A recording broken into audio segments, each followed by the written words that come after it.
Bom dia, irmãos, graça e paz. Pelo que também Deus nos exaltou sobremaneira, e lhe deu um nome que está acima de todo nome. Não é isso que está escrito lá? Porque deu um nome que está acima de todo nome, para que diante do nome de Jesus se dobre todos os joelhos, nos céus, na terra e debaixo da terra, e toda língua confesse que Jesus Cristo é Senhor, para a glória de Deus Pai.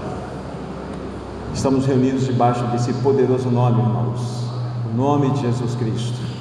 Hoje pela manhã, quando nós já despertamos, já tivemos diante de nós as plenas misericórdias de Deus renovadas, e temos a convicção de que nós não somos consumidos exatamente por esse pacto de amor.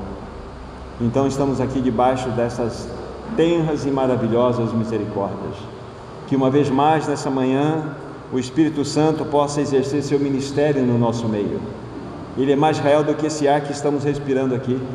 Ele está passeando no meio do seu povo, e Ele deseja ganhar o nosso coração. Ele deseja revelar um pouco mais da face amada do nosso querido Senhor Jesus Cristo. Então abra o teu coração. Também quero abrir o meu coração nesse tempo. Nunca é demais repetir o que se é dito em outras ocasiões. Quando Deus reúne o seu povo, é porque Ele deseja falar. Mais do que isso, Ele deseja que, ao ter falado, nós possamos receber a palavra. Mais do que isso, que essa palavra que iremos receber, que temos recebido, ela possa se constituir, como nosso irmão aqui mesmo disse, em realidade prática. Que não fique armazenado apenas na nossa esfera de conhecimento, mas que desça ao nosso coração e produza aquelas realidades, de 30, 60 e a 30 por 1, aquela boa semente que vai vingar, vai produzir em nossos corações. Sejamos ajudados. Sim, amado Senhor Jesus, é debaixo do Teu poderoso nome que nós nos reunimos nessa manhã, uma vez mais, para abrir a palavra. Estamos olhando para essa epístola tão rica de 1 Pedro, e nós rogamos, como há pouco falamos, que o Espírito Santo exerça o seu ministério nessa manhã. Somente Ele pode traduzir a palavra no nosso coração, somente Ele pode lançar luz na palavra para que ela se constitua em vida em cada um de nós. Então nós dependemos dessa terceira e bendita pessoa do Espírito Santo, para que, exercendo esse ministério glorioso, nós possamos avançar um pouco mais dentro daquilo que o Senhor quer nos falar nessa manhã. Amém. Tudo isso te pedimos no Teu precioso nome, para a glória de Deus Pai. Amém. Amém. Então esse é o nosso terceiro encontro. A nossa proposta, nosso encargo, então, é estarmos colocando nossos olhos, de modo especial, nessa primeira epístola escrita por Pedro. Já vimos algumas coisas, Pedro, quando escreve esta carta, ele está lá em Roma, como ele, representando ali de uma maneira figurada, ele estava na Babilônia, exatamente, era uma figura também de Roma. Ele está detido nesse momento também. Então ele escreve essa preciosa carta, e que nós temos visto quantas riquezas nós temos tirado aqui. Quando nós fizemos a introdução, eu disse aos meus irmãos e irmãs que, apesar de ser algo introdutório, nós teríamos muitas pérolas para realmente colher e verificar as belezas que nós temos espalhadas aí nessa carta. E vimos muitas, não vamos repeti-las aqui porque nós precisamos avançar.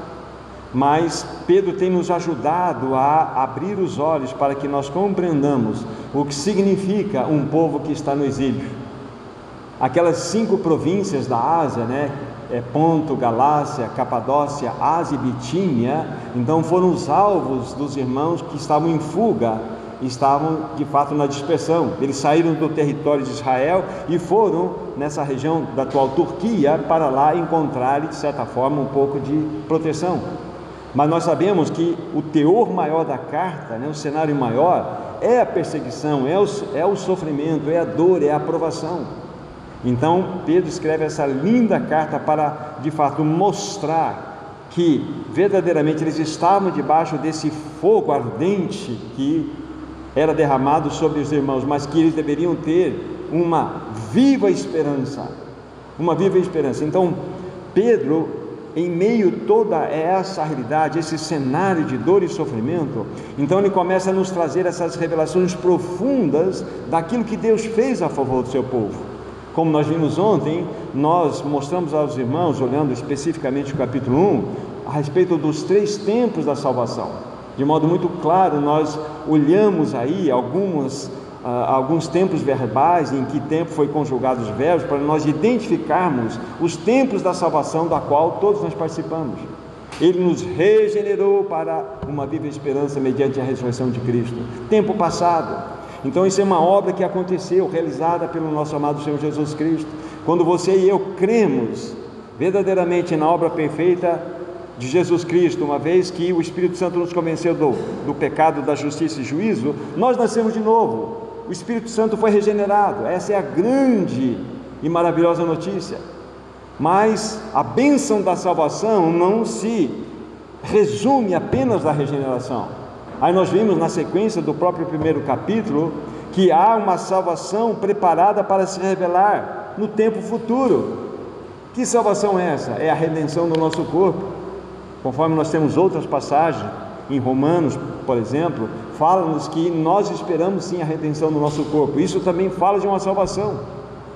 Uma salvação. Então nós temos uma salvação acontecida e nós temos uma salvação prometida. Acontecida é aquela que nosso espírito foi regenerado. Aquela que é prometida é que nós ganharemos um corpo glorificado igual ao corpo de Cristo Jesus. Mas nós fomos avançando um pouco mais dentro dessa revelação que Pedro trouxe àqueles irmãos e a nós, que há também um caminho para que nós tenhamos diariamente a salvação da nossa alma, mostrando então que dentro dessa configuração, a nossa alma, o que é a alma, né? Permita-me repetir algumas poucas coisas que foram ditas aos irmãos. A nossa alma é a identificação daquilo que nós somos, é a nossa pessoalidade. Cada um de nós tem uma vontade, tem uma mente e tem emoção. E essas 3 realidades é que compõem o que nós somos. Aí pensem, por favor, na história da nossa jornada em pecado. Quantas situações foram gravadas em nós, nossas emoções se tornaram desequilibradas, nossos pensamentos, eles são completamente indomáveis, a nossa vontade, ela é rígida, ela é dura, e a gente percebe, mesmo como novas criaturas, nós agimos assim, egoisticamente, de maneira soberba muitas vezes. Então é necessário que nós conheçamos o 3º tempo da nossa salvação, que é a salvação diária da nossa alma. Aí entra o quê? Aquela expressão que o Senhor Jesus Cristo disse aos seus discípulos, que eram já discípulos: olha, vocês querem me seguir? Então tem 2 cláusulas importantes aqui: a si mesmo se negue, tome a sua cruz e venha após mim. Então aqui está. E o novo nascimento, né, aquele aspecto inicial que eu falei para vocês, a regeneração tem como proposta algo maravilhoso. A Bíblia fala assim que nós, agora que morremos em Cristo e ressuscitamos nele, a Bíblia vai dizer lá, não precisam abrir, 2 Coríntios 5, a partir do versículo 14 até o 17, vai nos mostrar assim, que nós não vivemos mais para nós mesmos, mas para aquele que por nós morreu e ressuscitou. Então, uma das grandes e maravilhosas revelações que nós temos dificuldade em assimilar é que quando você e eu nascemos de novo, nós não nos pertencemos mais. Nós devemos viver pela vida do outro, com O maiúsculo aqui, que é a vida de Cristo Jesus. Não mais eu, mas Cristo vive em mim. Se nós formos olhar para a vida do Senhor Jesus Cristo, é maravilhosa, porque o Senhor Jesus Cristo, na realidade, quando Ele aqui andou em terra, Ele levou a sua cruz também, e Ele foi para aquela cruz maravilhosa, onde objetivamente Ele morreu por nós. Como que eu posso dizer que Ele levou a sua cruz enquanto Ele viveu entre os homens? Porque eu desci do céu não para fazer a minha vontade, mas a vontade daquele que me enviou. Há uma comida que eu desejo comer, e esta é fazer a vontade do meu Pai. Ou seja, tinha algum problema com a vontade do Senhor Jesus? Lógico que não, mas Ele, de maneira voluntária, de maneira maravilhosa, Ele simplesmente submetia-se à vontade do seu Pai. Então, quando o Senhor Jesus Cristo, Ele viveu aqui na terra, ele viveu segundo a vontade do seu Pai, segundo o pensamento do seu Pai, segundo as emoções do seu Pai. Assim como eu ouço, assim eu julgo. Assim eu tomo a minha decisão, segundo a decisão do meu Pai. Isso é o caminho da cruz. Então, vocês percebem que nós que nascemos de novo, devemos entender que devemos tomar esse caminho. O mesmo caminho que o Senhor Jesus tomou, só que nós temos o agravante mal do pecado. O Senhor Jesus não tinha. Jesus tinha duas naturezas, era uma pessoa com duas naturezas. Essas duas naturezas de Jesus, a verdadeiramente humana e a verdadeiramente divina, elas se entrelaçavam numa dança maravilhosa de amor e de afeto, de concordância. Não havia conflito entre as duas naturezas de Cristo. Mas em nós, que há duas naturezas também, há um conflito. Não é verdade? Então nós precisamos entender o que significa negar a nós mesmos, tomar a cruz e ir após Jesus. E tudo isso Pedro está dizendo para aqueles irmãos que estavam debaixo de um fogo de provação. Olha aqui a bênção que vocês têm uma herança imarcessível reservada para vocês nos céus. É a respeito dessa salvação que os profetas indagaram e inquiriram lá no passado. É a respeito dessa salvação grandiosa que os anjos anelam perscrutar. Tudo isso Pedro fala aqui no primeiro capítulo, como vimos ontem. Então veja a beleza. Então Pedro, ele mostra um cenário de fato de dificuldade, ele reconhece que aqueles irmãos estavam debaixo de dura perseguição, dura provação, mas fala assim, olha aqui a promessa. É tudo isso que nós vimos no capítulo 1. Essa é a beleza. Então Pedro está encorajando aqueles irmãos a olhar para a grandiosa experiência dessa salvação que se manifestou no tempo passado, manifestará no tempo futuro e tem se manifestado no tempo presente, que é a salvação da nossa alma. Então Pedro está dando esta palavra àqueles irmãos. Olha, ele está dizendo em outras palavras, vocês pertencem a uma pátria celestial, o lugar de vocês não é aqui, vocês têm uma direção certa, um caminho certo, que é a pátria celestial. Vocês têm uma viva esperança, não é só uma esperança, é uma viva esperança. Aí Pedro na sequência vai mostrar aqueles irmãos, olha, e diante dessa situação, dessa tão gloriosa manifestação de expressão salvífica que vocês participaram, vocês devem viver, vimos do versículo 13 ao versículo 21, vocês devem viver uma vida santa, sede santos porque eu sou santo. Não é isso que nós vimos? E na sequência Pedro, para reforçar, fala assim, olha, mas deixa eu lembrar vocês, saibam de uma coisa, que vocês não foram resgatados mediante coisas corruptíveis como a prata ou ouro, mas vocês foram resgatados pelo precioso sangue de Cristo Jesus. Então Pedro, ele fala, olha aqui, sejam santos porque eu sou santo. Sabe por quê? Olha de onde vocês foram tirados aqui. E essa palavra resgatados que aparece aqui é uma palavra muito interessante, é lutro, que tem a raiz da palavra lutron, que significa moeda de prata. E exatamente aqui o Senhor Jesus, ele foi vendido por 30 moedas de prata, e o nosso preço, o preço que foi pago por nós, foi exatamente o derramar do sangue de Cristo Jesus naquela cruz. Então é algo assim que a gente pode associar e pegar mais verdade aqui dentro desse contexto. Mas na sequência do versículo 22 ao 25, que nós consideramos ontem também, então depois dele falar novamente, olha, saibam disso, olha como vocês foram resgatados, olha, então vocês precisam purificar a vossa alma pela obediência à verdade. Vocês observem aí essa realidade da importância de uma vida de amor fraternal, não fingido. Amem de coração, de modo ardente um ao outro. Aí novamente Pedro vai insistir com ele, sabe por que vocês têm que fazer assim? Porque vocês foram regenerados, não de semente corruptível, mas da incorruptível. Vejam só como que Pedro trabalha aqui na sua carta. Ele vai ajudando os irmãos a entenderem que eles estavam debaixo daquele sofrimento, mas olha a gloriosa obra que foi realizada. É assim que Pedro vai desenvolver seu raciocínio em toda a sua epístola. E o que nós vamos fazer hoje, olhando para o capítulo 2? O que Pedro deseja nos mostrar aqui? Nós sabemos que as cartas originais não eram distribuídas em capítulos ou versículos. Isso aconteceu muito posteriormente, séculos posteriores, onde depois de ter sido feito o cânon, o que aconteceu? Então foi dividido em capítulos e versículos para nos ajudar a identificar na leitura, se tornar mais fácil para nós. Então, olhando para o capítulo 2, nós vamos ter aqui algo extremamente rico.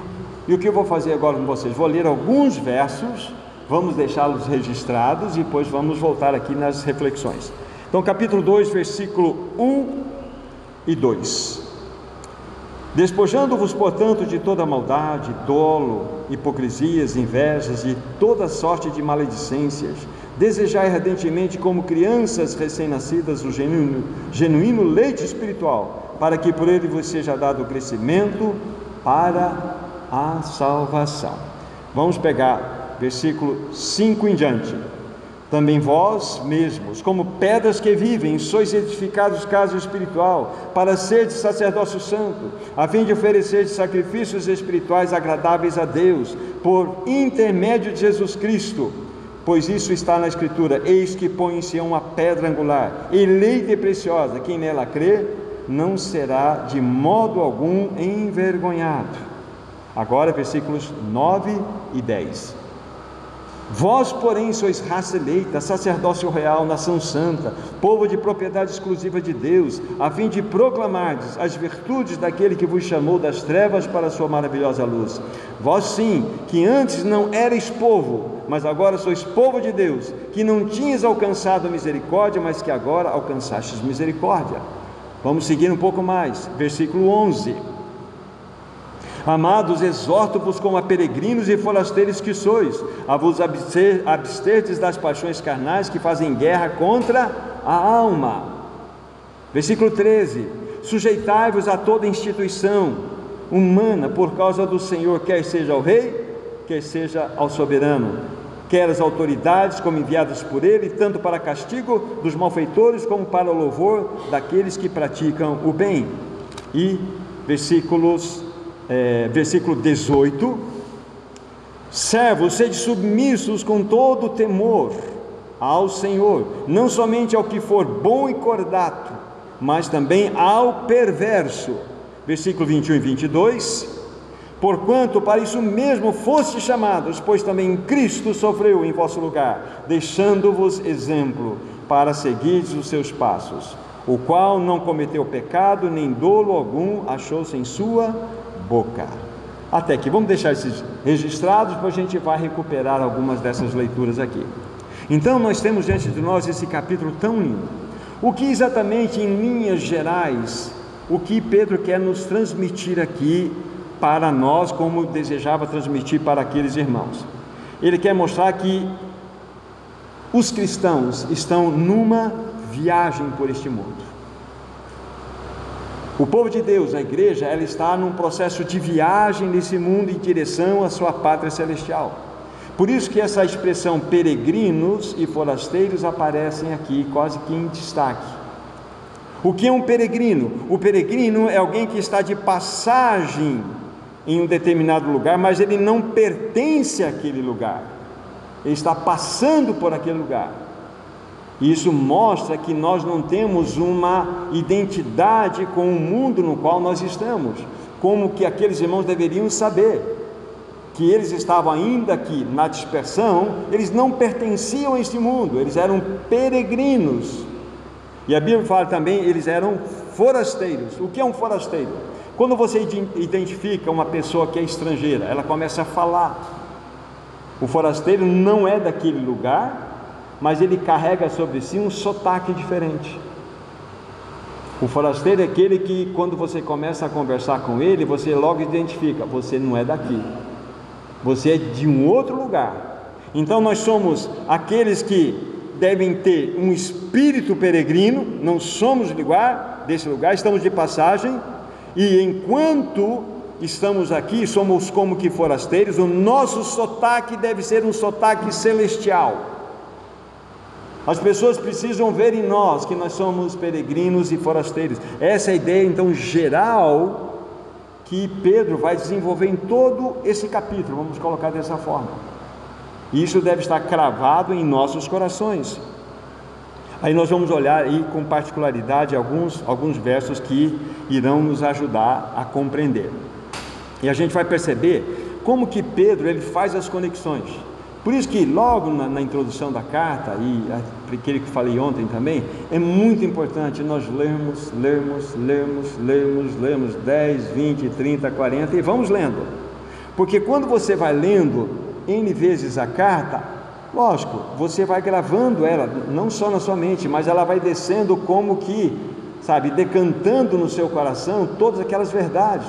E a carta começa a conversar com você, e o Espírito começa a ter ferramentas para mostrar a você como que se movimentou aqui a mente do Espírito através de Pedro. E a gente vai ver essa beleza aqui. Por que Pedro escreveu dessa forma? Por que ele insistiu nesse assunto? Conforme está falando no capítulo 1. Então ele mostra de maneira linda, né, todo esse aspecto, né, da salvação em 3 tempos. Ele mostra que esse tipo de verdade, esse tipo de salvação era anelada para que fosse conhecida entre os profetas do passado. Os anjos, eles têm um desejo forte no coração de saber o que está acontecendo. Aí Pedro vai desenvolvendo seu raciocínio. Ele lança uma verdade, depois ele lança um desafio. Ele lança algo que foi feito por nós, depois ele mostra a necessidade de como devemos agir. Agora, olhemos para o versículo 1 do capítulo 2. Vamos pensar um pouco aqui. Despojando-vos, portanto, de toda maldade, dolo, hipocrisias, invejas e de toda sorte de maledicências. Preparem aqui. Pense, por favor. Conecte esse versículo 1 com os últimos versículos anteriores, que nós já vimos. Fostes regenerados, não de semente corruptível, mas da incorruptível, mediante a palavra de Deus. Então Pedro traz uma revelação gloriosa pelo modo nós fomos regenerados de uma semente incorruptível, e logo em seguida fala assim: olha, vocês precisam despojar, portanto, de tudo isso aí. Olha a conexão que Pedro faz. E há uma palavra muito importante aqui, que é a palavra portanto, ou por esta causa, por este motivo, olha, por isso. Então, quando você encontra essa palavra, o portanto, por isso, por essa causa, você tem que entender o que ele falou lá atrás. Por esta causa, portanto, eu estou dizendo isso aqui, o que eu disse ali. Então, vocês precisam despojar, e o Espírito Santo escolhe as palavras de maneira impressionante. Por que ele escolheu essa palavra despojar? Biblicamente, essa palavra despojar, ela só pode ser utilizada a partir do morto. Há um conflito entre 2 exércitos. O exército perdedor, então, tem ali no campo muitos mortos. O exército vencedor vai lá buscar os despojos. São os instrumentos, as espadas, os escudos e tudo aquilo que for pego de um soldado morto chama-se despojo. Porque se você pegar algo de alguém que está vivo, você está furtando. Biblicamente o raciocínio é este. O raciocínio é este. Quer ver um texto que vocês vão logo já se familiarizar, se vocês quiserem abrir, mas lá em Efésios, no capítulo 4, no versículo 22, diz assim: no sentido, quanto ao trato passado, vos despojeis do velho homem. Despojeis do velho homem que se corrompe segundo a concupiscência do engano. Despojeis do velho homem. Então, todas as vezes eu li capítulo 4 de Efésios, versículo 22, só para associar essa mesma palavra aqui, tá? Então nós precisamos despojar, portanto, de toda maldade, dolo, hipocrisias, invejas, de toda sorte de maledicências. Entenda, esse texto está sendo escrito para filhos de Deus. Filhos de Deus. E isso está no âmbito da nossa alma, que precisa ser, então, ser tratada, ser santificada, ser purificada. Por isso que o próprio Pedro vai dizer o seguinte, tendo purificado a vossa alma pela obediência à verdade, nós já falamos sobre isso. Então vejam só que conexão impressionante aqui, despojando-vos, portanto, de toda maldade e dolo. Então, porque vocês foram regenerados de semente incorruptível, então agora vocês podem despojar, vocês podem colocar para fora. Está lá o morto morreu, deixou um guarda-roupa cheio de roupa, tem sapato, tem roupa, tem camisa, tem terno, está lá a roupa do velho homem. Vai fazer o que com lá? Vamos despojar, vamos colocar para fora. Vamos colocar para fora. Então Pedro está chamando a atenção daqueles irmãos nesse sentido. E essa roupagem interna da nossa alma aqui é uma roupagem que de fato entristece o coração do Senhor. Maldade, dolo. Dolo é alguma coisa que realmente você faz intencionalmente. Olha que pecado sério, né? Essa maldade intrínseca, a realidade de hipocrisia, de inveja e toda sorte de maledicência. Se nós formos pegar essas palavras no seu sentido contrário, olhando positivamente a elas, nós encontraríamos em lugar de maldade, a bondade, em lugar do dolo, a boa fé, em lugar da hipocrisia, sermos verdadeiros, não mascarados, em lugar da inveja, a generosidade, em lugar da maledicência, o falar bem. É isso exatamente que o processo do caminho da cruz promove em nós. Mas nós precisamos aprofundar um pouco mais nesse assunto aqui. Vamos para o livro de Romanos capítulo 6, por favor. Romanos capítulo 6. Esse texto é bom nós olharmos mais próximo, mais perto, para entendermos algumas coisas. 6, versículo 6, tão conhecido por nós. Romanos 6,6 diz assim: sabendo isto, que foi crucificado com ele o nosso velho homem, para que o corpo do pecado seja destruído e não sirvamos o pecado como escravos. Extremamente importante para nós aqui, sabendo isto. Então é algo que nós precisamos compreender, que foi crucificado o nosso velho homem. Foi. Aqui o tempo verbal é o tempo passado. Foi crucificado o nosso velho homem. Na sequência diz, para quê? Qual é a finalidade do nosso homem velho ter sido crucificado por Cristo? Para que o corpo do pecado seja destruído e assim não vamos servir o pecado como escravos. Só que essa palavra destruído, ela não está bem traduzida. O melhor aqui é desempregado ou colocado no estado de inoperância. Não é uma destruição, aniquilação. Isso não é permitido na tradução a partir do seu original. Então a finalidade do nosso velho homem ter sido crucificado em Cristo, morto em Cristo, é para que o corpo do pecado ele fique desempregado. Agora, o que é o corpo do pecado? Antes disso, aos olhos de Deus, o teu e o meu velho homem, nosso velho homem, foi com Cristo crucificado. Foi ou não foi? Foi crucificado. Foi. Então é uma obra plena, definida, objetiva, clara. Não tem como ele não ser. Ele foi crucificado. Esse é o ponto.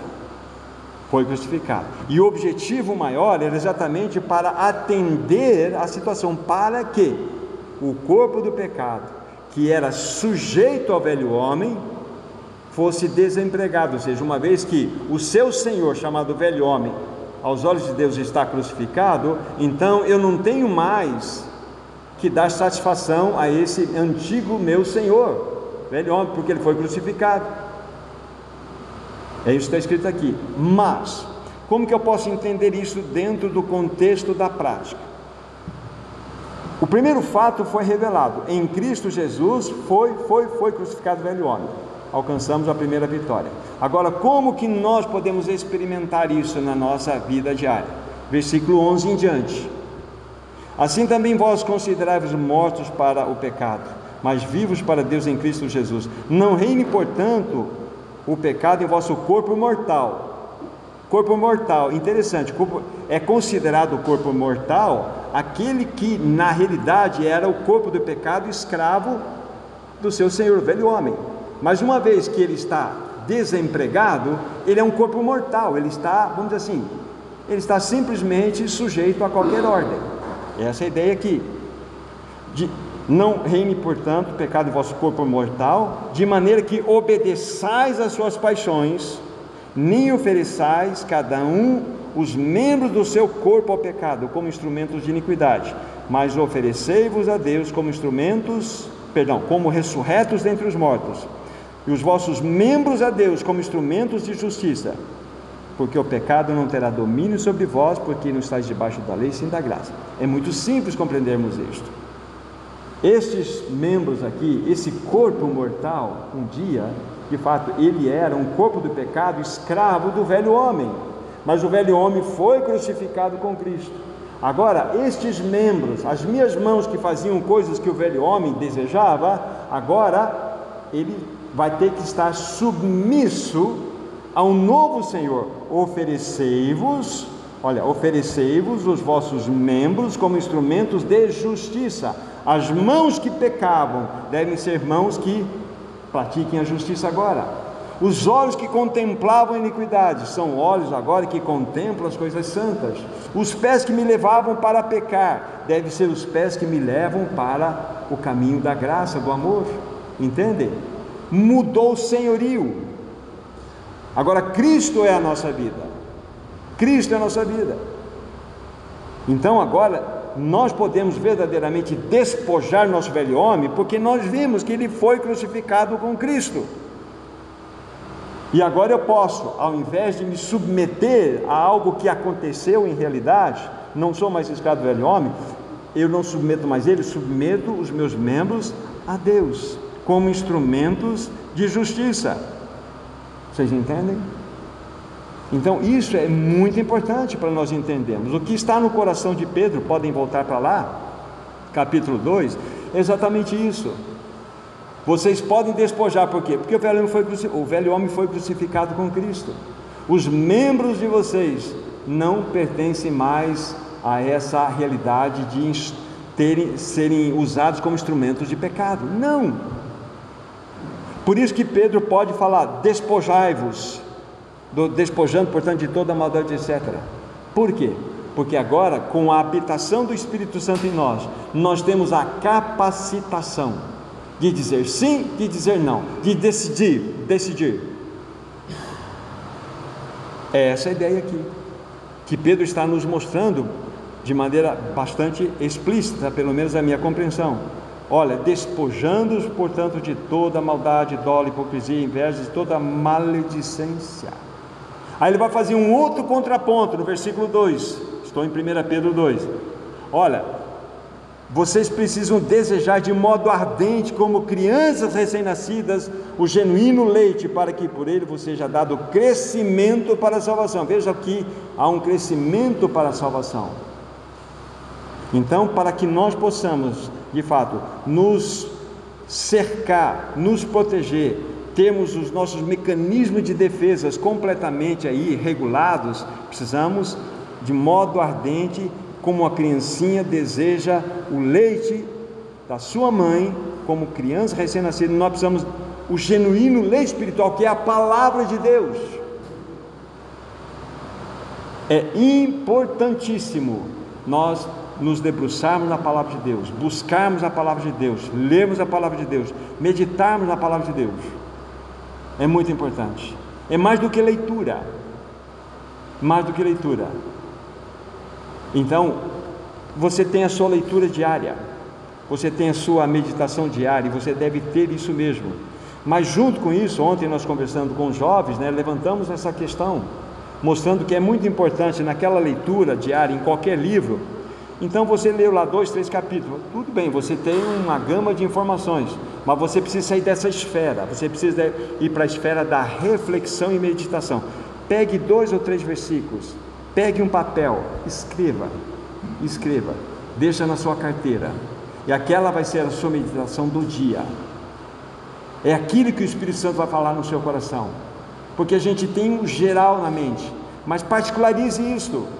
Comece a meditar, escreva um texto e comece a meditar. Às vezes você está com sua mente que você tem essa possibilidade, às vezes você vai até, me perdoe falar, você vai ao banheiro, pega aquele papelzinho e fala: Senhor, aqui está a tua palavra, despojando-vos de toda a maldade e dolo. Senhor, eu quero realmente me alimentar da tua palavra, eu quero. Faça uma oração, você vai meditar.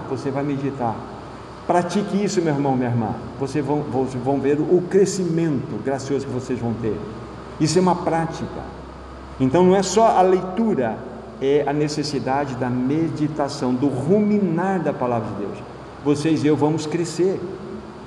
Então precisamos desejar ardentemente, como uma criança recém-nascida, o genuíno leite espiritual. Essa é a realidade. A palavra precisa realmente morar em nossos corações, tomar conta de todo o nosso ser. Vamos ver um texto só para cooperar com esse assunto. Voltem para 2 Timóteo capítulo 3, por favor. 2 Timóteo capítulo 3. Paulo está escrevendo a sua derradeira carta.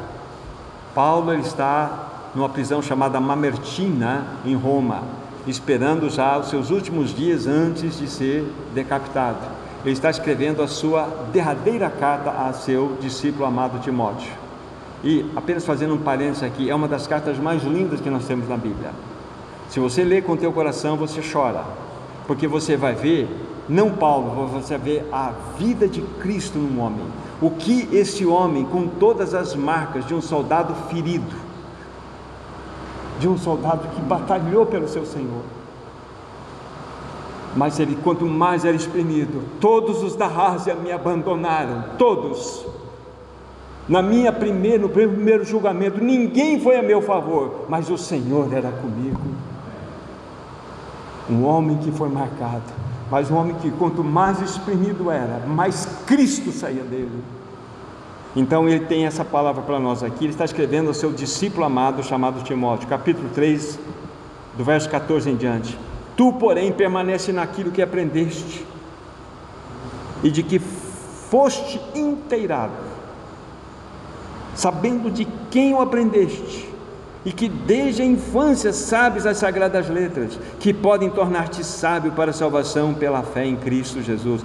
Toda a Escritura é inspirada por Deus e útil para o ensino, para a repreensão, para a correção, para a educação, para a justiça, a fim de que o homem de Deus seja perfeito e perfeitamente habilitado para toda boa obra. Aqui está o remédio, a Escritura Sagrada.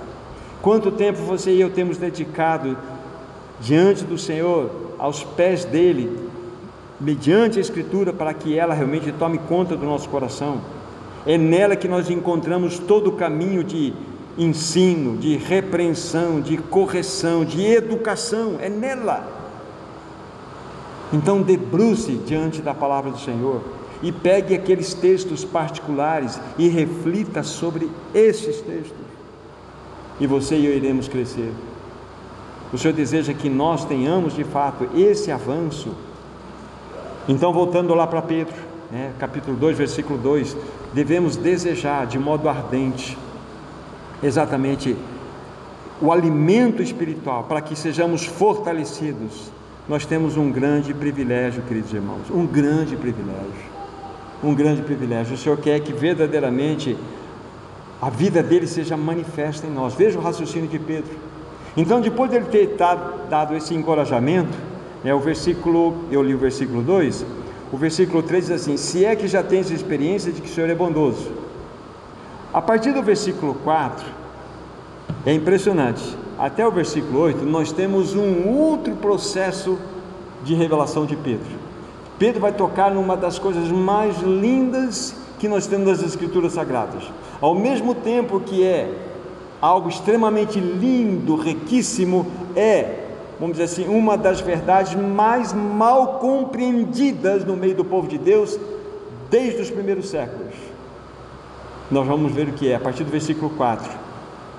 Chegando-vos a ele, pedra que vive, rejeitada assim pelos homens, mas para com Deus eleita e preciosa, também vós mesmos, como pedras que vivem, sois edificados casa espiritual, para ser sacerdócio santo, a fim de oferecer sacrifícios espirituais agradáveis a Deus, por intermédio de Jesus Cristo.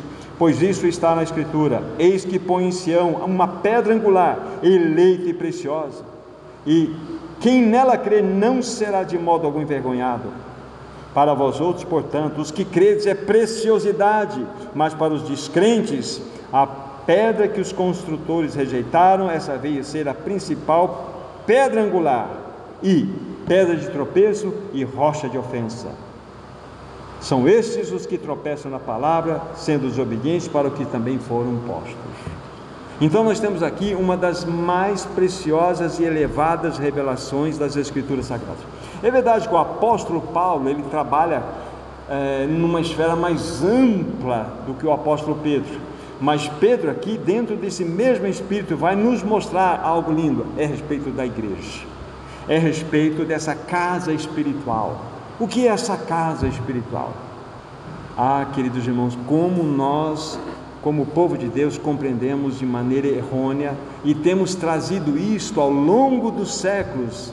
Nós nascemos com uma compreensão completamente equivocada a respeito da igreja.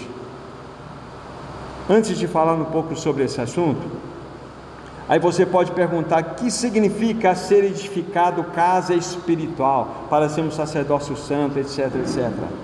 Essa casa espiritual, o que é esta casa espiritual? Vamos pegar alguns textos para vocês entenderem o que eu quero falar. O primeiro deles, volte um pouquinho para Hebreus capítulo 3,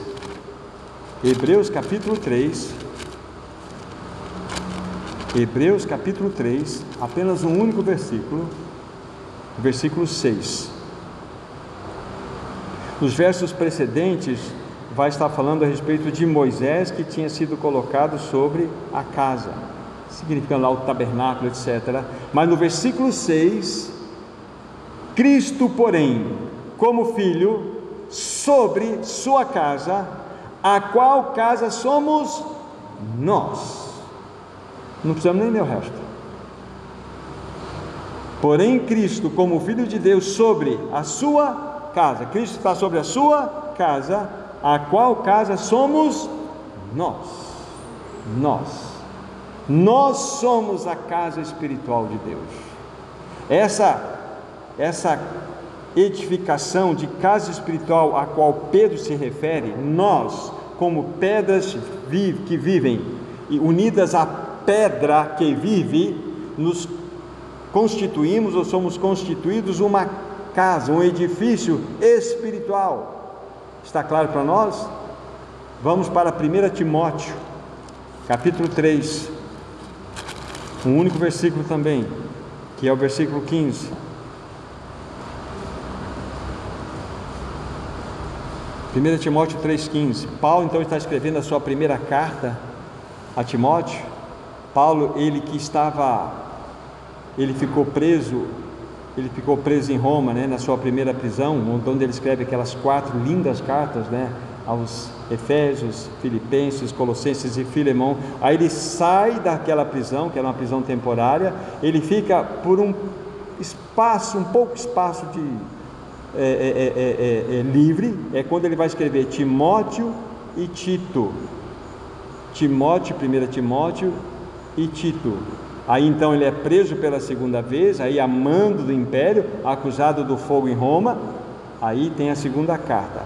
Mas aqui, quando ele está escrevendo essa primeira carta, ele diz assim, versículo 15: para que, se eu tardar, fique ciente de como se deve proceder na casa de Deus, que é a igreja do Deus vivo, coluna e baluarte da verdade. Aqui está.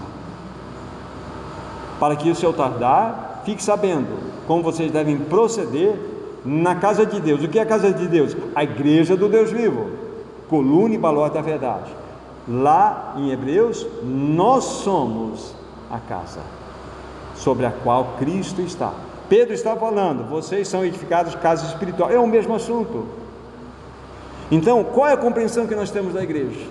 Irmãos, nós precisamos fazer uma assembleia, que temos que reformar, tem um vazamento no telhado da igreja. Irmão, nós temos que comprar mais banco, porque os bancos da igreja estão tudo errado, tudo ruim. Nós temos que trocar as janelas da igreja. Nós reduzimos essa revelação tão profunda, tão maravilhosa, a um objeto físico. Vamos para a igreja? Quem é o pastor da tua igreja? Qual o CNPJ da tua igreja? É assim que nós vivemos. Isso está atravessando os séculos, não é verdade? E nós maculamos a palavra de Deus, porque nós não meditamos, porque nós nascemos nesse berço, está tudo pronto. Aí igreja X, igreja Y, igreja Z, igreja. Mas o que é igreja? A palavra igreja, ekklesia, chamados, klesia, fora. O que é igreja? É a composição daqueles que foram chamados para fora desse mundo e constituem um corpo espiritual. Nós somos o corpo de Cristo, membros uns dos outros. Nós somos como, na perspectiva de Pedro, nós somos como que pedras que vivem, regeneradas, unidas uma à outra e colocadas de modo único na pedra que vive, que é Cristo. Nós somos um edifício espiritual. A igreja é uma realidade espiritual, irmãos. A igreja não é um templo físico. Olha, não corre aqui que a igreja é o lugar onde Deus mora. A gente pensa que Deus, fica em silêncio, não deixa as crianças correr, que o lugar é santo aqui. Onde está escrito isso? Nós somos a igreja. Só que nós, infelizmente, nós achamos que a igreja é um local, a igreja tem um endereço geográfico, e que quando termina a reunião dominical, vamos colocar dessa forma, então vamos embora, nos despedimos, fechamos a igreja, né? Botamos a chave da igreja no bolso e vamos embora, e vamos tocar a vida. Mas a igreja parou, irmãos? O que é a igreja? A igreja é: maridos, amai vossas esposas. O que é a igreja? É: esposas, se submetam aos seus maridos. O que é a igreja? Pais, não irritei vossos filhos. O que é a igreja? Filhos, obedecei vossos pais. O que é a igreja? Senhor, tratai com dignidade os seus servos. O que é a igreja? Servos, obedecei o seu Senhor como ao outro Senhor maior. A igreja não para. A igreja, ela vive, ela está acontecendo. Só que nós fizemos um reducionismo dessa compreensão e maculamos a compreensão clara do que é a igreja. E Pedro nos ajuda a pensar sobre isso. Então vejam quantas revelações Pedro está dando para nós a respeito da revelação da salvação dos crentes, de uma vida de santidade, de uma vida de amor fraternal. Ele insiste que nós somos regenerados de uma semente não corruptível. Ele insiste que nós devemos viver uma vida separada, despojar tudo aquilo que não faz parte mais da nossa vida, porque o velho homem foi crucificado. Aí Pedro fala assim: mas Pedro, tem mais notícia para vocês fazem parte de uma casa espiritual, vocês fazem parte de uma realidade espiritual. Isso é igreja. Isso não choca a gente? Deve chocar, porque nós nascemos com um berço que tudo está pronto. Então, nós somos a igreja. Todos aqueles que nasceram de novo são aí partícipes de uma única realidade, do corpo de Cristo, da igreja, a casa de Deus, o edifício de Deus. Então, veja como que Pedro nos ajuda. Jesus é a pedra angular. Talvez você já tenha visto isso, talvez pessoalmente, ou em revista. Então, em Roma havia muitos árvores, muitas pontes que tinham aquelas pedras sobrepostas umas nas outras. Então, ela vai se colocando, existe uma única pedra de clara. Você vai até o centro aqui, você vai ver que aquela pedra tem um corte diferente. Para o encaixe das demais, aquela pedra tem um corte diferente. Essa é a pedra de espinho, a pedra de clara. Tirar ela, o que acontece? Então, aquela pedra angular dá força para esse braço, desse lado aqui, como o rosto. É a pedra angular. Cristo é a pedra angular. Ele é a pedra de estudo. Então, nós temos essa lição tão gloriosa dada por Pedro a nós. Então, veja como é rica essa carta. Pedro está nos mostrando essa beleza. Olha, vocês que estão debaixo dessa dura provação, dessa perseguição, um fogo ardente que está sendo derramado sobre vocês. E não é algo extraordinário, não. É ordinário. É algo definido, proposto. Mas vejam só, vocês estão sendo purificados para compor uma realidade espiritual. É o que está escrito aqui. Aí a gente pensa, bom, Pedro, maravilha, Pedro. Você já nos disse coisa aqui, nós temos aí bom assunto para meditar por um longo período. Pedro parou por aí, não parou por aí. Aí o versículo 9 e 10, ele vai, é como te jogar um farol sobre aqueles irmãos e mostrar a realidade da qual eles pertenciam. Verso 9 e 10. Vós, porém, sois raça eleita, sacerdócio real, nação santa, povo de propriedade exclusiva de Deus, a fim de proclamar as virtudes daquele que vos chamou das trevas para a sua maravilhosa luz. Vós sim que não eres povo, mas agora sois povo de Deus. Vocês não tinham alcançado misericórdia, mas agora alcançaram misericórdia. Então, Pedro, olha só como ele cresce na revelação aqui. Além de vocês participarem dessa realidade maravilhosa, se vocês estão a casa espiritual de Deus, olha aqui, vocês estão rapidamente, essa pessoa, ela não se senta, etc. E tem um objetivo aqui, um objetivo para que vocês proclamem as virtudes daquele que vos chamou das trevas para a sua maravilhosa luz. Para que vocês sejam sal nessa terra e luz desse povo. Isso é o povo. Essa é a beleza que nós temos dentro aqui. Essa é a promessa. E nós ficamos então envelhecidos com tanta revelação. São 5 designações maravilhosas que temos aqui. Olha, a semente, sacerdócio real, nação santa, povo de propriedade exclusiva de Deus. E vai na sequência, como assim: vocês não eram povo, mas agora vocês são povo de Deus. Hoje a gente fala aqui 5 designações que o apóstolo Pedro fala a respeito daquele sermão. Estavam na dispersão. Estavam na dispersão. E como disse ontem, nós, como povo de Deus, a igreja do Deus vivo, nós estamos no exílio, amados irmãos. Nós devemos nos ver como Deus, posteriormente, e nós somos peregrinos de forasteiros, nós estamos na mesma situação. E o que vai nos animar, o que vai nos fortalecer, é exatamente ter essa compreensão dessas bênçãos que foram dadas a nós. Quantas verdades temos aqui, irmão?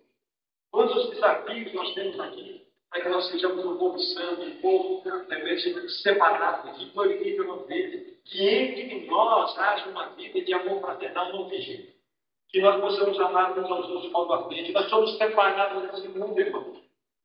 Nós não somos desse mundo. Só que hoje, entre aspas, a igreja ela é mais parecida com o mundo do que qualquer outra coisa. Para que, entre aspas, a igreja possa ganhar o mundo, ela precisa se vestir como o mundo. E Isaías nos exorta sobre isso. Ai daqueles que descem ao Egito para buscar socorro. Ai daqueles.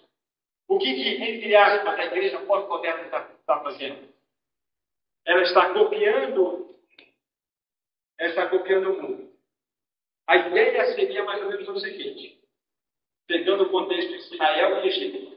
Egito sendo mudo, Israel foi separado.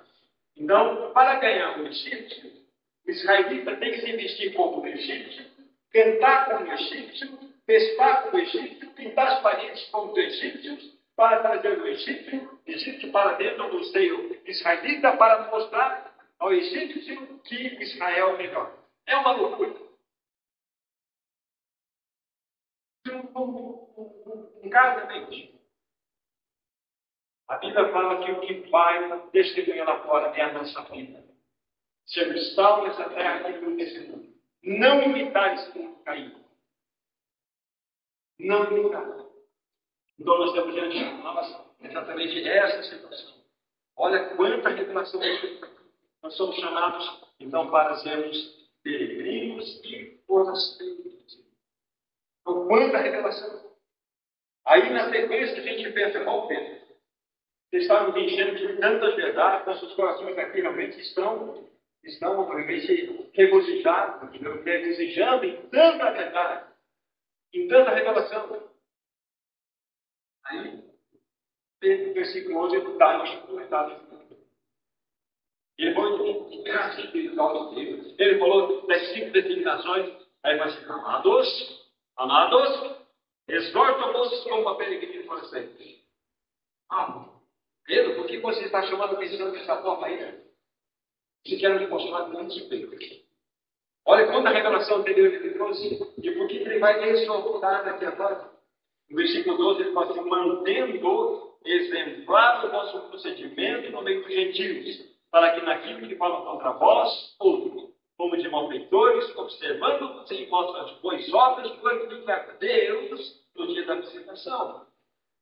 Mas vocês já se perguntaram, por que será que Pedro exorta?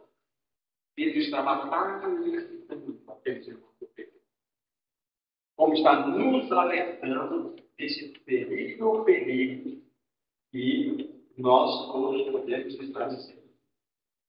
Sabe por quê? Eu vou abrir aspas aqui e vou ler uma frase que eu vou chamar do Russell Shedd, grande parte, o pai que vocês já ouviram falar, querido irmão que já está no céu. Quando eu estava meditando esse texto, olha o que ele falou. Por que esta aqui é a passagem? Aí ele diz: quando o povo de Deus perde a consciência do seu chamado celestial e sente-se completamente à vontade nesse mundo de trevas, torna-se claro que a igreja perdeu a sua voz. Vou repetir o que vai falar. Quando o povo de Deus perde a consciência do seu chamado celestial e sente-se completamente à vontade nesse mundo de trevas, torna-se claro que a igreja perdeu a sua voz. E aquelas 5 designações que há pouco eu estava dizendo para vocês, elas simplesmente perdem o seu sentido. A igreja deixa de ser uma nação santa, um sacerdócio real, um povo de propriedade exclusiva. Por que a igreja não perder essa vocação? Uma das possibilidades, envolvendo com a política. Questões desse mundo. Ela perde a característica do povo de Deus. Deus não tem um braço chamado política para exercer o seu ministério nesse mundo. Deus não tem um braço chamado política. A igreja não foi chamada para militar, a igreja foi chamada para ser sal e luz nessa terra. A igreja perdeu a sua vocação celestial por estar se envolvendo em política. Eu sou da esquerda, sou da direita, todo mundo é de esquerda e direita. Então pense aqui, 2 lâminas. Meu dedinho aqui, direita. Meu dedinho esquerdo aqui, esquerda. A tesoura faz isso, ó. São 2 lâminas de uma mesma tesoura manipulável pelo mesmo diabo. Agora, é lógico que a questão de votar e não votar, que eu vou falar sobre isso, não tem nada a ver de ser desobediente ou desobediente, é uma questão de consciência e questão de buscar diante do Senhor o que você vai fazer. Mas o que eu quero chamar a atenção de vocês agora, nesse momento aqui, que a igreja, ela tem perdido a sua vocação celestial. Ela se tornou um braço político na sociedade. Deus não está nesse assunto, irmão. Pedro está nos chamando a atenção aqui. Por isso que ele está exortando como peregrinos e forasteiros. Então somos peregrinos e forasteiros desse mundo amado. Para que estejamos aí, aqueles que se abstêm das paixões carnais que fazem guerra contra a alma. Agora, vamos fazer uma comparação aqui. Olhando para o versículo 1 que nós já consideramos, pense que os pecados aqui mostrados são pecados que afetam o outro mesmo. A maldade, a dolo, a hipocrisia, inveja e maledicência. Afeta o outro mesmo. Afeta o outro. Mas aqui são as paixões carnais. São aqueles pecados que brotam de dentro de nós. Exatamente estas atividades de busca de prazer que fazem guerra contra a nossa alma, que nos distraem e faz com que percamos de vista o nosso chamado de peregrinos em projeto. Então, o Senhor precisa nos ajudar nessa vida. Precisa nos alertar e Pedro está chamando a atenção de cada um de nós desse princípio. A igreja não foi chamada para buscar riqueza nesse mundo. A igreja não foi chamada para buscar prosperidade nesse mundo. A igreja está misturada com esse mundo. Agora, Deus tem um povo dentro do seu coração. Deus sempre tem que ser remanescente. Isso não é. Será que eles estão respondendo a isso? E Pedro está nos ajudando. Dentro daquele contexto do Império Romano, onde engraçava todo tipo de imoralidade e perversidade, então Pedro está orientando aqueles irmãos. E a mesma orientação acontece no mundo pós-moderno, no mundo hedonista, narcisista, materialista, secularista. Tudo isso que a gente possa lembrar, um mundo caído. Então, estamos sendo exortados da mesma forma. O que está acontecendo hoje é a reedição do Império Romano antes da morte. Olha o cenário que está acontecendo. Nós estamos vendo uma sociedade completamente corrompida, onde não existe mais valores morais, não existe mais estilo de vida que agrada ao Senhor. Nós temos cultura, nós temos as culturas que estão todas elas tecidas pela ingenuidade de Satanás na vida. É uma cultura completamente corrompida. E isso que chega no meio do povo de Deus. Então nós precisamos compreender o que é uma salvação. Nós precisamos compreender o que é uma vida de santificação. Nós precisamos compreender o que é a casa de Deus. Nós precisamos compreender que fazemos parte dessa realidade maravilhosa de sermos acidentes, etc, etc. Mas nós precisamos entender que nós somos peregrinos e essa é a questão. Deixa eu fazer um maneiro desse arte. Acho que poderíamos, 10 minutos, fazer um descanso e um pouco depois, é possível que o que é que eu consigo à frente? O que você já está? Posso levar adiante até mais um tempo? Encerramos? Ok. Tá, aí a gente perde aqui. Então, nós estamos diante dessa situação. Os irmãos estão entendendo o coração de Deus. Estão entendendo como que o Espírito Santo usou o apóstolo para escrever essa carta. Aí vocês vão entrelaçando essas verdades. Toda a base, né? Todo o cenário foi construído. Você tem quase 12 anos foram praticamente, não só no mesmo assunto, mas mostrando vários textos que implicavam em aflição, provação, perseguição. Isso, aí vocês que qual deve ser a reação dos cristãos mediante a perseguição do. Aliás, é a nossa temática, né? Testemunho cristão e mundo hostil. Como que eles testemunhavam naquele mundo hostil daquela época? De uma maneira clara, de uma maneira limpa. E é assim que nós devemos fazer hoje. Esse é o caminho que o Senhor tem nos ajudar. Mas aí, na sequência, Pedro também vai nos ajudar. Isso que eu fiz uma pequena entrada aqui para vocês. Versículo 13 em diante, a 17, diz assim: sujeitai-vos a toda instituição humana, por causa do Senhor, quer seja o rei, quer seja o povo soberano, quer as autoridades como enviadas por ele, tanto para castigo dos malfeitores, como para o louvor dos que praticam o bem. Porque assim é a vontade de Deus, que pela prática do bem façais resplandecer a ignorância dos insensatos. Como livres que sois, não usando todavia a liberdade do pretexto da malícia, mas vivendo como servo de Deus. Tratai todos com honra, amai os irmãos, temei a Deus, honrai a Deus. Pedro também, olha quantos assuntos Pedro trata naquele tempo. Ele vai falar sobre exatamente política, vai falar sobre governo, e ele fala que nós devemos nos sujeitar às instituições. Pensando que essa palavra aparece aqui, não, vai aparecer no versículo 18, Esther deve se sujeitar, como no capítulo 3, versículo 1, vai falar que a mulher deve se sujeitar. Mostrando que o princípio da submissão, o princípio da obediência é um princípio que extremamente quando a gente percebe o detalhe. Mas aqui há algo muito importante, que devemos estar sujeitos à lei.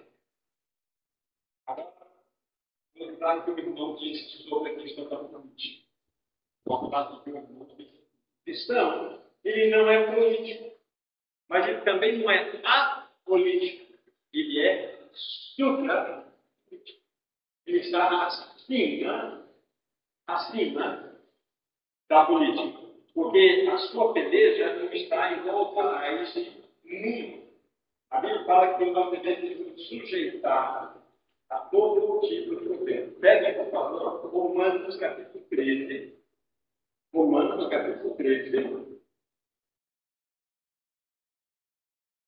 13. E 1. Todo homem esteja sujeito à autoridade.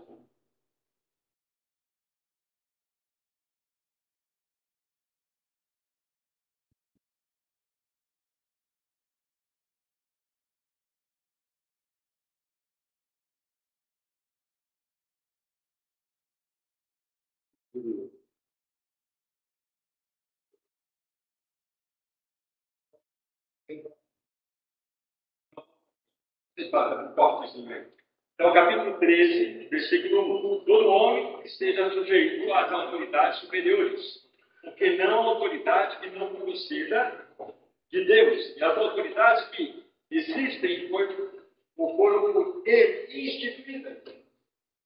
Então, aqui está. Olha que ensinamento maravilhoso nós estamos tendo aqui. Não só a partir de Paulo, como de Pedro, que nós estamos considerando. Não existe autoridade que não tenha sido instituída por Deus.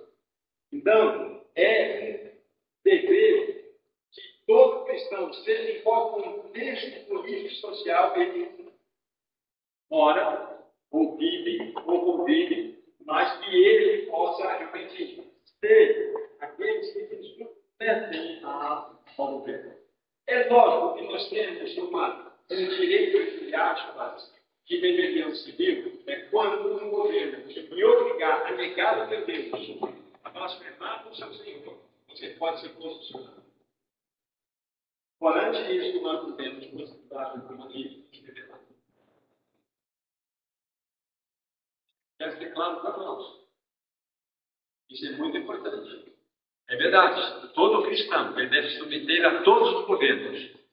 Contudo, nós não podemos nos inclinar diante daqueles que exigem de nós uma postura que é contrária à palavra de Deus. Aí nós devemos, sim, ir para a maneira instituída por Deus. Aí é o papel honroso do cristão. Mas enquanto leis, enquanto todos os estilos de governo, os cristãos precisam se submeter. Aliás, o governo no qual Paulo está se referindo ali, tinha um homem sentado lá na cadeira do império chamado Nero. Não foi levantado nenhum tipo de movimento de piquete, de passeata, absolutamente nada.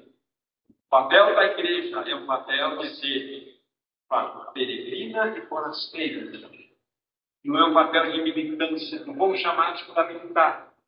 Fomos chamados exatamente para manifestar a graça do Senhor por todos os lados onde possamos ir. Então, a questão da política não é uma questão de obediência ou desobediência, é uma questão de consciência. Todos nós votamos.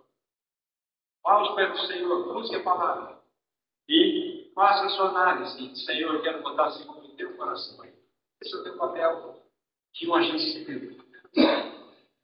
Agora, é interessante, nós estávamos conversando com alguns irmãos, e conversa assim, de café, mostrando que a origem dos três poderes que nós conhecemos hoje, o legislativo, o executivo, o judiciário, na realidade, eles têm as fundamentações toda a era do cristianismo.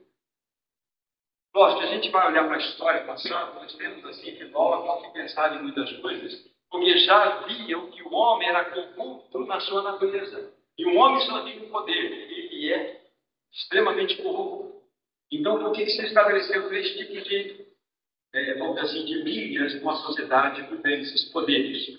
É para exatamente um monitorar o outro, um cercar o outro para que evite o maior prejuízo. Só que hoje nós não temos essa possibilidade, porque a corrupção graçou por todas as esferas. Então nós temos que olhar dentro dessa forma. Um homem de Deus chamado Samuel Rutherford, escocês, século XVII, ele foi um homem que, de fato, na época, quando, de fato, a cultura cristã ela tinha um poder de penetração na sociedade, através da música, através da arte, através até, inclusive, de cenário de insinuações políticas. Então, nós tivemos grandes homens de Deus que de fato, exercer o seu papel enquanto tutela. E Samuel Rutherford, que ele chama Black Sex, é a lei do príncipe, ou a lei do rei, mostrando que o único, verdadeiramente, que é incorruptível é o Senhor, mediante a sua palavra. Mas que ele entendia perfeitamente que a única maneira e forma de um governo poder ser controlado era por esses três fatores. Então isso é um pouco de história para nós. Um outro homem de Deus, que já viveu no século XIX, século XX, Abraham Kuyper, é um reformacional, ele foi estadista holandês. Se você estudar a história desse homem, realmente um homem de Deus. E ele, dentro da sua esfera vamos dizer assim, de influência, ele era um cristão verdadeiro. Então ele conseguiu, na época onde ele exerceu a sua função, de fato, trazer tantas bênçãos para aquela nação.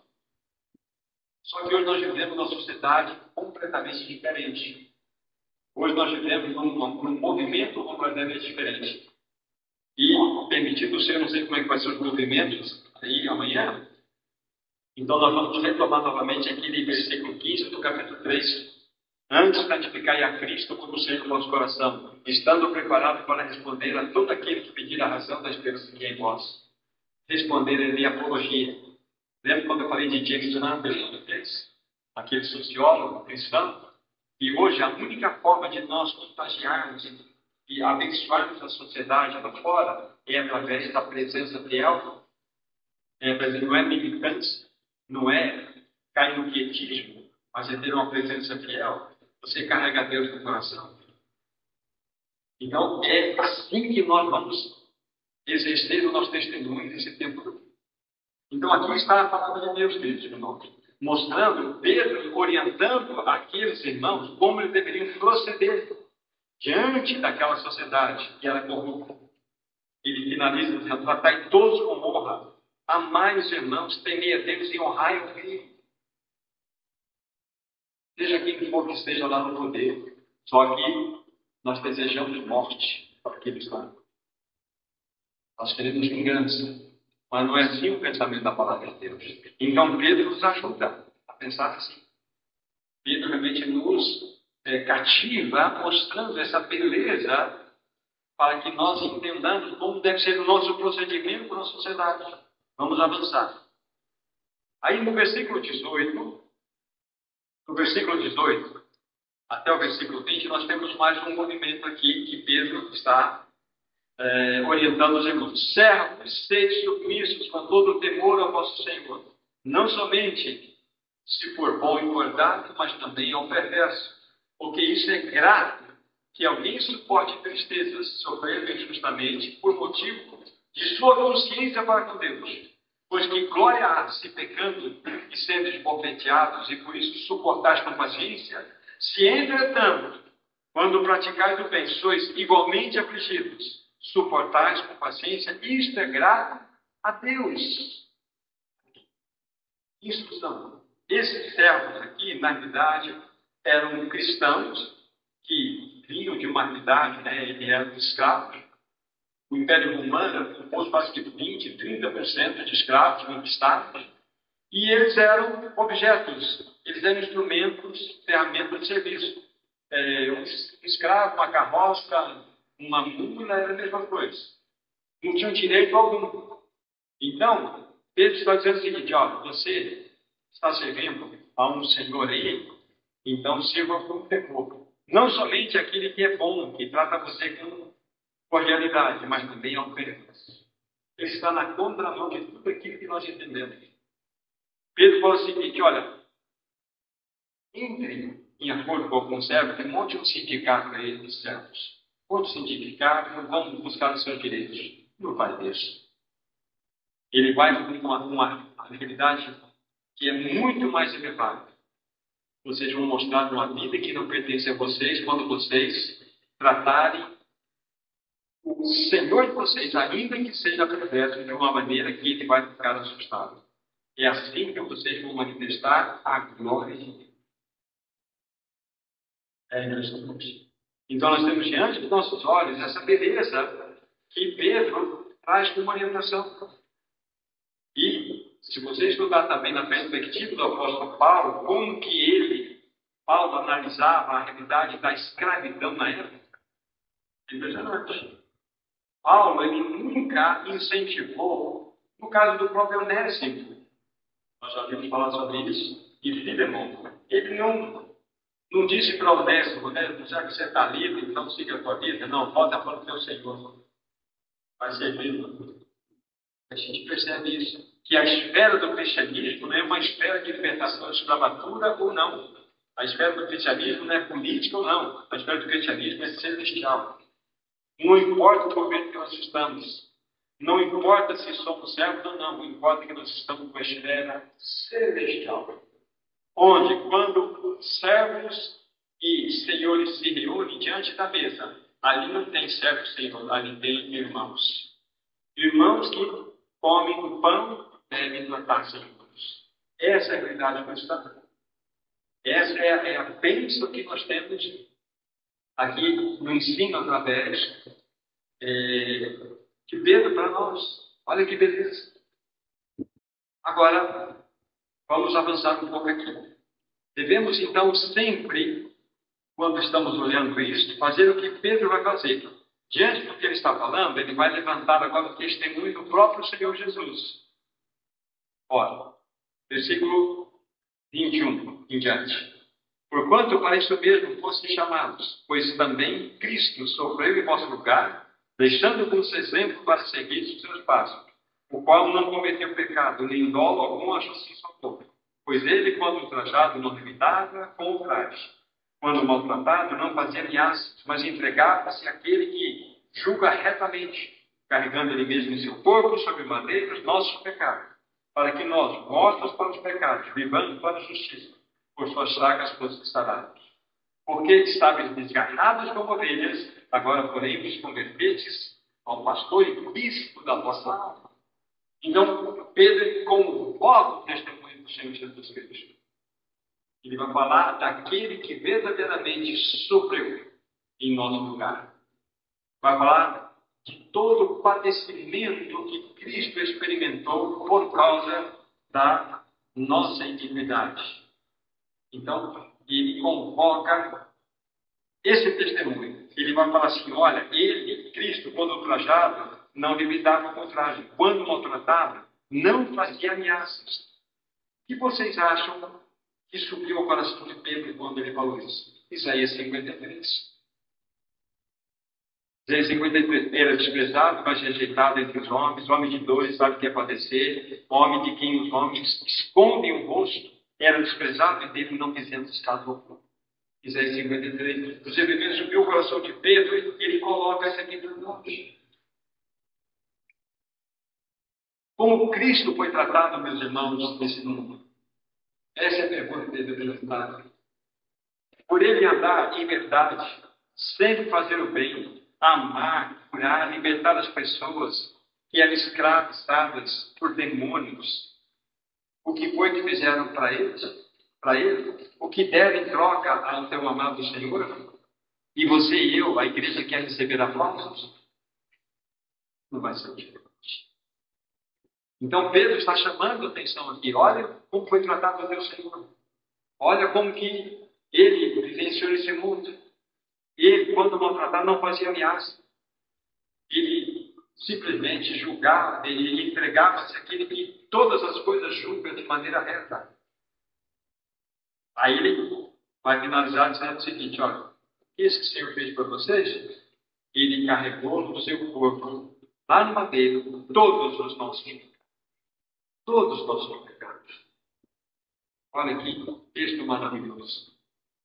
Que Senhor maravilhoso é esse? Então entende o raciocínio, o pensamento de Pedro, quando ele escreve essa carta àqueles irmãos que estavam na dispersão? Ele queria, de fato, trazer um consolo, uma palavra de exortação também àqueles irmãos, mas também queria trazer as verdades fundamentais que norteiam a vida da igreja, conforme nós estamos vendo aqui. Então nós temos diante dos nossos olhos essa linda carta, essa preciosa carta para que nós possamos degustar, para que nós possamos realmente saboreá-la.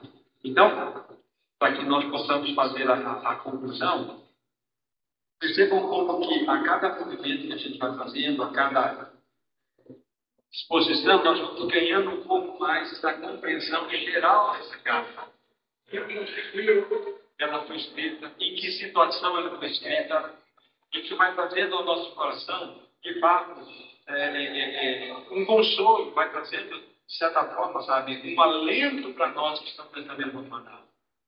Então, insisto, assim como aqueles irmãos que estavam espalhados naquelas 5 províncias da Ásia, né, a qual Sofia, nós somos a igreja que está vivendo de modo peregrino.